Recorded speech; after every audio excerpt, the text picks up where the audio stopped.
The technique for shading is similar to whip shading with Avenger 3 Pro. The difference is that the movements are slower because a denser packing is needed. Ink density can be adjusted by the depth of needle penetration. The harder you press, the darker the shading. However, be careful not to overdo it, as a coil machine can quickly damage the skin. It's better to go over the area again. With this technique, you can create gray wash-like shadows or lines by simply changing the pressure and speed of your work.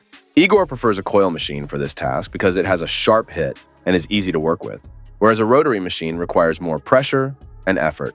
This 7RL needle is tightly grouped, an extra long taper. This is a very sharp needle, and it's recommended to start with a short taper, which may slow down your work, but ensures you won't overwork the skin, resulting in better healing. This needle is also suitable for fine details. Egor prepares 2 infinite liners at once. The second one is fitted with a 9RL needle with the same parameters. This is for filling larger areas without detail. The voltage is always set to 6.5 regardless of the skin area. However, the needle depth depends on the area. For example, on the face, you should work with just the tip of the needle, about 1 millimeter, due to the close capillaries.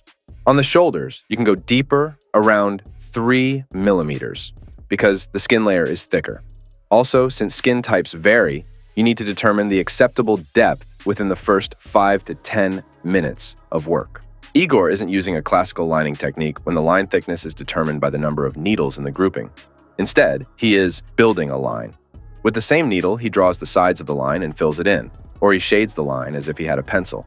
Egor often doesn't detail the freehand drawing and adds many small dots, lines, or connections during the tattooing process. For example, Egor created a smooth line break by adjusting the pressure. In this gradient, he added dots, creating a scattered lines effect. In this style, it's essential to experiment and use your imagination.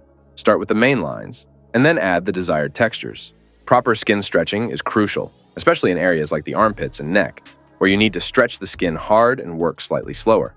Due to the loose skin, you might need to go over the area more than once. Egor prefers not to overly traumatize the skin and suggests inviting the client for a touch-up session. In some areas, such as the armpits, the initial application might not be perfect, and it's better to do a touch-up rather than overwork the area. Although, if you're working quickly and in one pass, you can revisit the areas to fix lines or add patterns.